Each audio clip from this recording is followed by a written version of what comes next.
dystopian world is so good. Like, I feel like Tahira Mafi does such a better job with the dystopian than other dystopian authors. The premise, just everything about these books, I feel like was so good. And when I read the first original trilogy, I was like, this is so good, how can it get any better? And then I read the added on books, and somehow it got better. Like, there was stuff that you didn't realize were loose ends till you started reading the added on books, and then it made so much sense.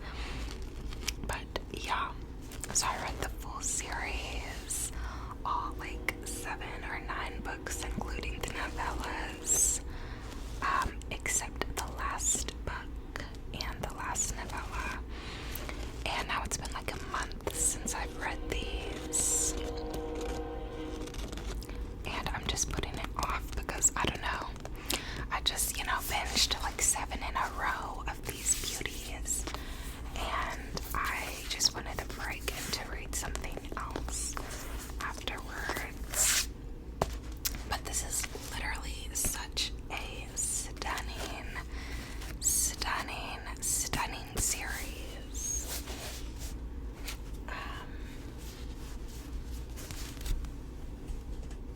Such a stunning series.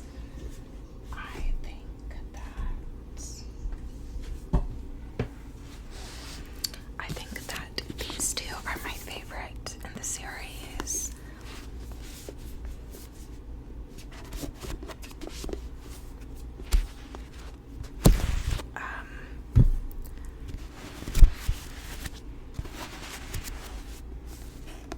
And book 1 is so good too.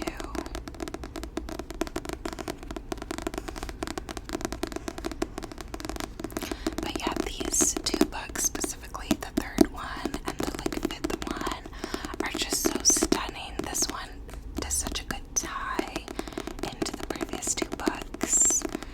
And then the 5th one, we just see so much progression with Erin. This one has so much progression with Juliet. And this one has so much progression with Erin. So, but they're also stunning. Like, this entire series is like 5-star reads. Like, how was I able to binge, like 7 to 9 books in a row in one series? And I was reading these like a book a day, a book a weekend, etc. Like, I was reading these quick.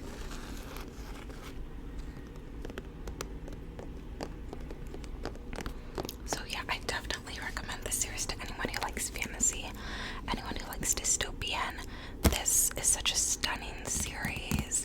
The writing from the author is so poetic and beautiful.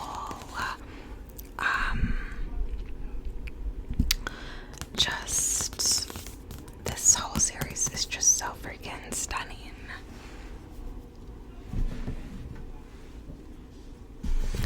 And I know this series is popular on like a TikTok right now, and I'm glad that it's so popular because it's just so freaking stunning.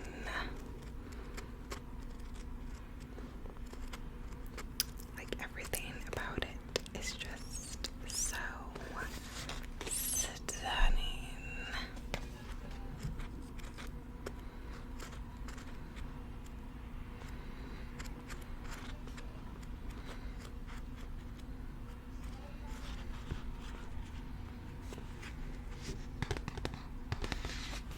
So stunning. So yeah, if you like fantasy, if you like dystopian, if you like interesting characters coming around and having progression, character arcs, villain arcs, isolation stories, all of that, the trope of going from hating yourself to coming into your power, if you like those things, then I would definitely recommend the Shatter series. So that's pretty much all I read during May.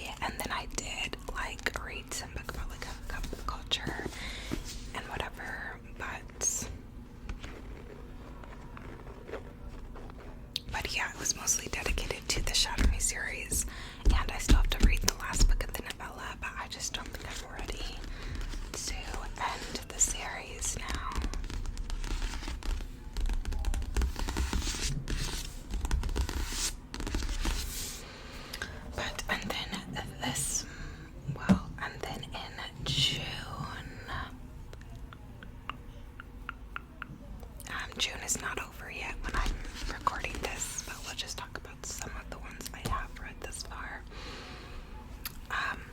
I started the month by reading Catherine House, which is a psychological horror with sci-fi elements, and I read it on my lovely Kindle.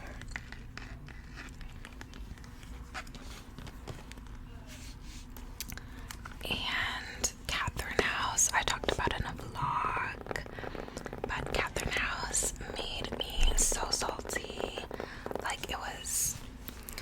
It was so strange, and it just, I don't know, the main character never, has the character arc of, growth and progress to realize the, mind control she was facing throughout the story. So, the end, I was so, dissatisfied with not seeing the character growth over the story. And the writing style was very, random. One line, she was just it was such and such outside when so-and-so died. And that's, the one sentence, and then the narrator starts talking about something else, and you're like, oh my gosh, what? And then she goes back and tells the story, but it's, very short sentences. And, just the narrator is, a very unreliable narrator, which makes it interesting. And then there were a lot of cozy vibes in the story, her college friends teach her how to ride a bicycle. So I felt that was very nostalgic, and made me think of a lot of firsts I had with my college friends in school. But and so there were a lot of nice nostalgic vibes like that. And there was this dude love interest who found an old TV for her to watch stuff on because they weren't allowed to have TVs. And so there was a lot of cool cozy vibes and whatnot. But then it would go from that to this weird sci-fi stuff, and then this mind controlling stuff, and the main character's background was never really explained. The family dynamics were never really explained. There's just so much that the author just did not elaborate on, and the ending of the book was just so dissatisfying. It just kind of felt like a waste of time once I finished it. So when I was reading it, I enjoyed it. It was kind of boring, but I was still enjoying it. But then when I got to the end, I was like, oh my gosh, I felt like I wasted my time. So that was Catherine House, and I was also a little worried because I was I really hope people who are reading this book have critical thinking skills to understand that the stuff the school did and the book was not okay, because the main character never comes around to realizing the gravity of what was being done at their school. So I just hope that the readers understand that, but I do not have that much faith in people's critical thinking skills today, unfortunately. And so that was the first book I read in June, and then I finished listening to Prince Harry's audiobook Spare, and I thought that was a really good autobiography. It took me quite a while to get through, but it's because it was very lengthy, and he just had so much to say about growing up as a prince, about his family dynamics, the trauma of losing his mom, their relationship with the British press way before they even had relationships in the public eye. He talked about being used as the scapegoat to get the heat off of his dad, when people didn't like his dad for his treatment of Diana, and he just talked about all this stuff. He talked about his time in service, and overall I thought it was a very interesting autobiography for sure. And then at the end of the book, he started talking about meeting Meghan and their courtship, and that was super cute as well. And then I also listened to Jeanette Mcurdy's audiobook, autobiography, and that I finished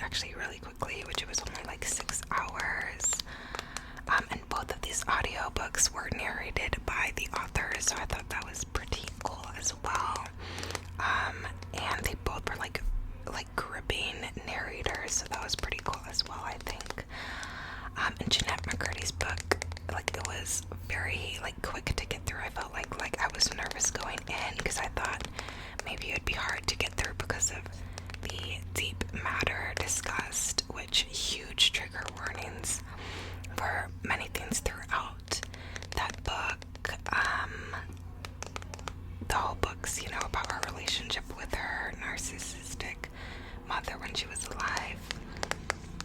And so just huge trigger warnings for abuse, and then huge trigger warning about eating disorder. She goes in depth about multiple eating disorders she had, so huge trigger warnings for that, and I would not recommend listening or reading it if you are recovering or anything like that from an eating disorder.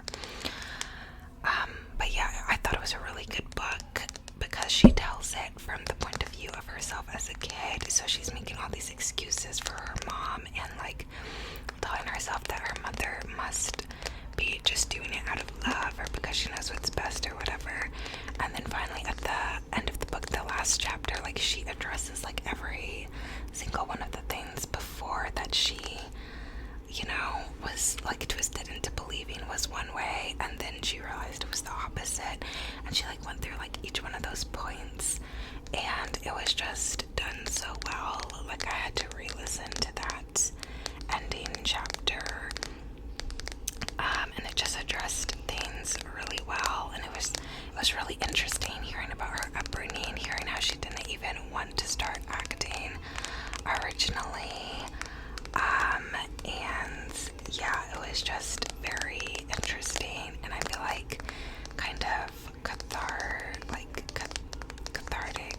whatever is the word, for people or girls who have like not great relationships with their moms or who have dealt with a very manipulative parent and that type of thing. I feel like this book is very good for people who can relate to that. And then I finished The Inheritance Games, which is like this mystery book. It's very much Knives Out the movie.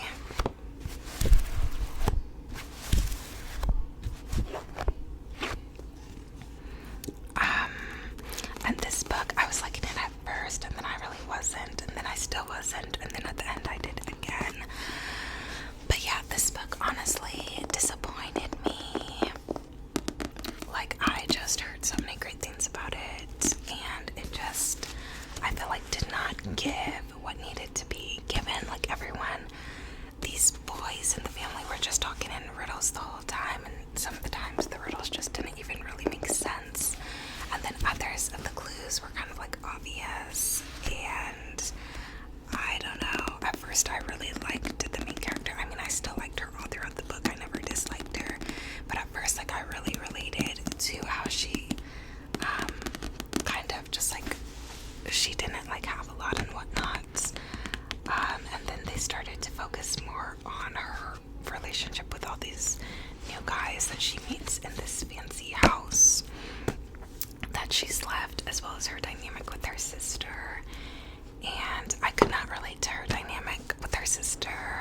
Whenever there's really like close like family bonds in books, I just cannot relate, unfortunately, because I'm not super close with my family.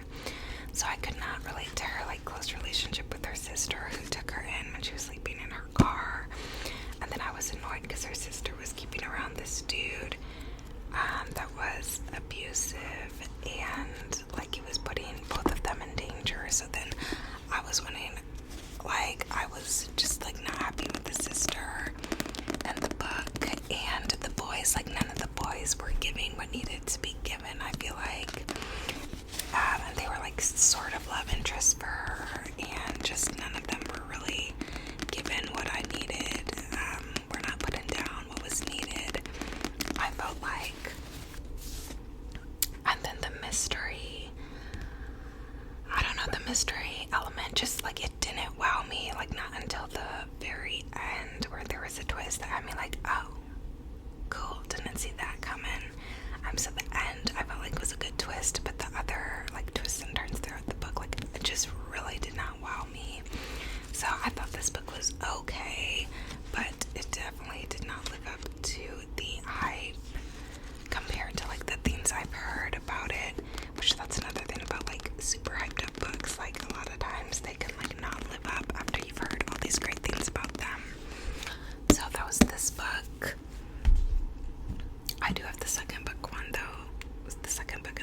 so I will be reading that.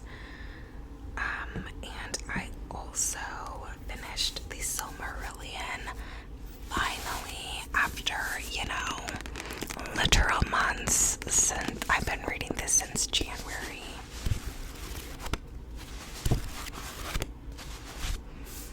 So, boom, it's finally finished. And this book, I felt like it had interesting points, but again, it did not suck me in. Tolkien's writing is very like old Englishy and just like hard to get through, I feel like. And the font was so small, so then I switched over to the audiobook, and the audio narrator was really good, but it still just was like so like, it just felt very like just the like old English, and it was just hard for me to like process and not zone out during, like I was having trouble not falling asleep listening to it. And then I would try to listen to it while cleaning, and really I was reading it because I wanted to get to the stuff with Sauron, and we really didn't get till the very end, and then that stuff was interesting. So yeah, I'm glad I read it. I don't remember a lot of what happened, to be honest, but the stuff that I did was looking to read. I'm glad I read, and give me a good world building background for the rest of the books. And I think I'm gonna like The Hobbit a lot more, since it's like a story we already know and love, and less description of like the mystical creatures seen in the world into motion for pages on end. So yeah, I don't know, but yeah, I finished this finally, and now I can move into the next book in the Lord of the Rings world, because I am a Lord of the Rings fan. Like, I love the movies, I love the show, I grew up with them, but I had not read the books. So the Silmarillion is down. Now I have 4 more to go from like the main books. And then we have a little bit of a switch up. So I started getting in the mood for like something different after reading all these fantasy books for 6 months. I was like, with a few gothic and mystery books sprinkled in there, I was like, I want a good old-fashioned romance. Like, I read a few with Daisy Hates and Magnolia Parks, the books, but besides that, like, I really had not been reading romance. Like, I was reading all these YA fantasy books with romance subplots, which were stunning and beautiful in most of them, but I was not like reading actual romance.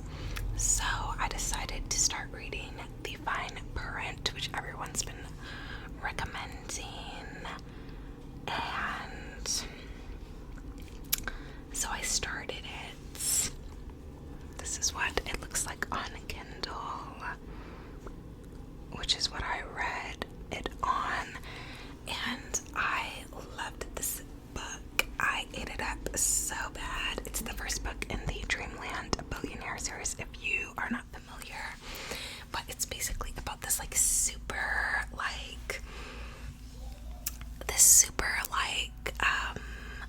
antisocial, grumpy, rude, cold, just like whatever kind of type A billionaire dude. And then this friendly, loves everyone, fun girl, and he owns the company she's working there, and his grandfather left terms in the will that he needed to go back to this amusement park called Dreamland and like renovate it and like change it up and like switch the park up in order to inherit. So he goes, and of course he meets her there, and of course she makes him realize things that he didn't know before, and it's just a very cute, and the sexual tension between them is beautiful. So this got me started on adult romances, which I had not been reading before. Like, I've been in my YA this got me like, alright, let me actually read some adult romance. So the spice in this book had me like, whoa, what? As someone who had not read spice before, I was like, oh my gosh. So that had me shooketh. And yeah, I don't know, their chemistry was so good together. There's also disability representation in this book. The main character, the main female character's sister has Down syndrome, and so there's disability representation. And the Dreamland dates were so cute. It was basically like Disneyland dates, and yeah, it was just such a cute story, but also very like intense. And I loved this, and it got me in the mood to start reading adult romances. So then after that, I read the second book in the Dreamland Billionaires series, and that was Terms and Conditions, which is book 2 in the series, and looks like this on the Kindle. I also read it on the Kindle, and this was such a fun story too. This follows one of the other brothers out of the 3 of them, and he's very much like the brother in the first book. Like, he's very type A, he's not super social, like da da da da da, and he falls for his like secretary. So again, it's a workplace romance. It's like an employer-employee romance, but this one has fake dating and fake marriage. So that's like a cool, fun trope that like I loved so much in this. Like, it was just so fun. And what was really cool in this book was because they had been working together for years and years and years. Like, their dynamic together was just so freaking stunning. And I loved the main girl again. I loved both of the main characters the first book, and then the second book, like, I loved them both too. And this one had disability representation as well, because the main female character has dyslexia in this one. So more disability representation. The dates were again stunning. The smut was very similar to the first book, so I was like, okay, this must be this author's style. And yeah, it was just such a fun, cool, stunning book. Loved it, ate it up. So then I was like, you know what? I'm loving this. Let me read another book that is like this type of vibe. And may also be a little more intense. Which, like, what did I get myself into? What was I thinking? So then I read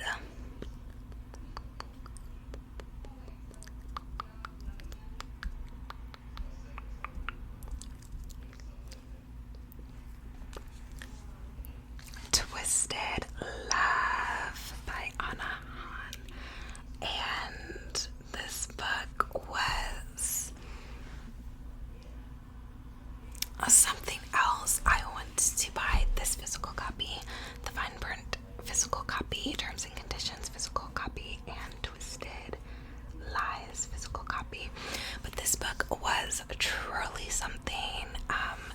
The main male character in this book, this is a brother's best friend romance, but basically it opens up with this girl being stuck in the rain in the middle of nowhere and calling her brother to pick her up, and her brother was in the middle of having sex, so then he sends his friend to pick her up instead.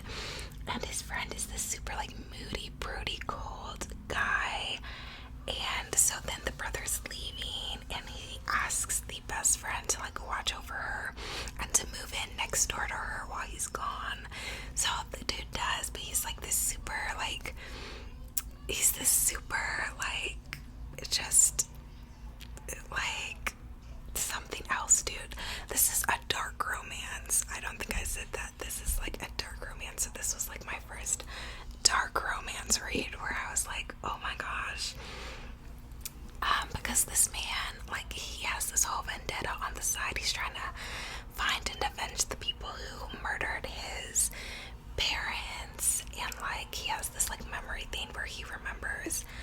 where he can see the memories of everything he's ever experienced in his life.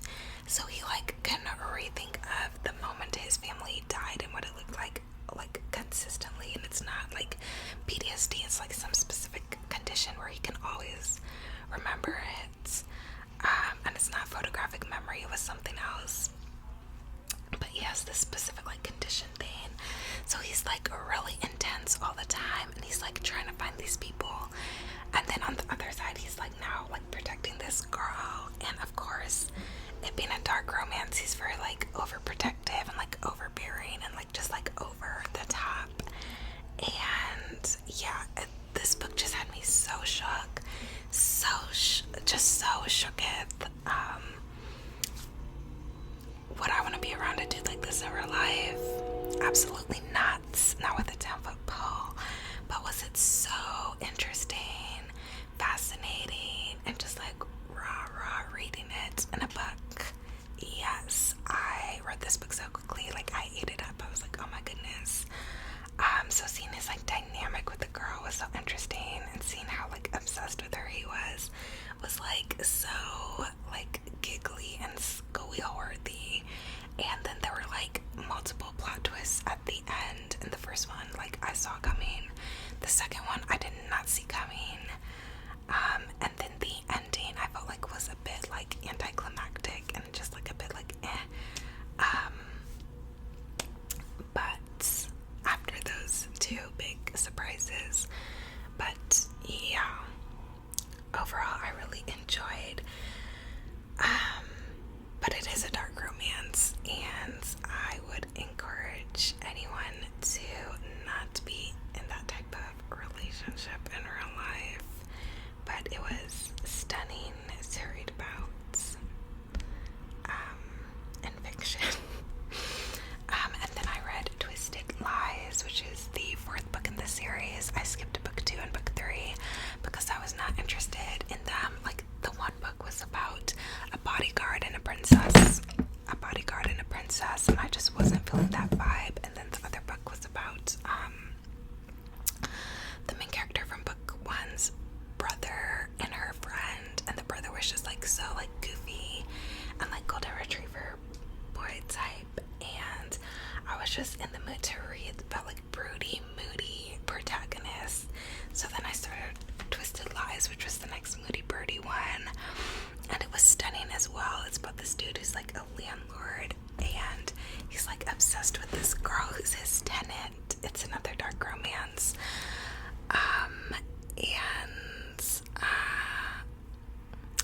Yeah, he's also involved in some like illegal activities, of course, in the story. And then he starts fake dating this girl that's his tenant and trying to find her stalker, because she has like an actual like stalker because she's like a huge influencer. So then it's so interesting because it's like this dude who's obsessed with her trying to find this other dude who's stalking her, and it's just like such an interesting like story. And yeah, I don't know, but the tension between him and her, of course, was just stunning. And yeah, at one point he had her like taking care of his plans to get cheaper rent, and they just had such a fascinating dynamic. So now I want to buy the physical copy of this book too. But yeah, it was just such a stunning, wild book. And yeah, this and the previous book in the Twisted series are like dark romances though, so like reader discretion is advised. But yeah, I was shook at them being my first like dark romances. And I know that people who are like hardcore dark romance readers, some of them don't even consider these books to be like dark romances, but they were definitely dark romances for me. I was like, what the actual freak? But I ate up the story so quickly. But yeah, so those are the majority of the books I read the past 2 months. As you can see, I'm sort of segueing into more of my like adult romance vibe for the summer. And after reading so many fantasy books for a while,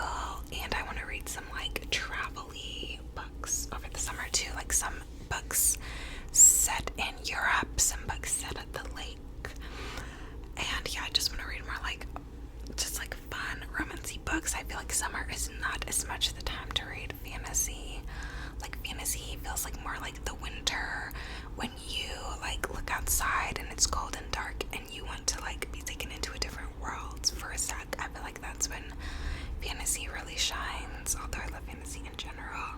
And then I feel like in summer it's like, you know, you're living your best life, you're going out, you're seeing people more, you're meeting people, you're trying new foods, new experiences, going to new places, etc., vacations, whatever. So I feel like summer is such a great time to read romance books.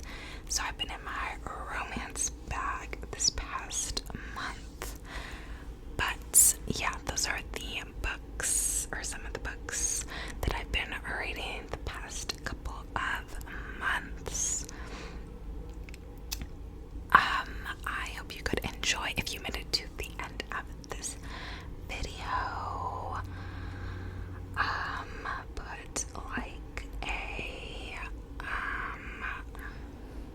Put like a cloud emoji if you made it to the end of this video. All like one of you, I'm sure.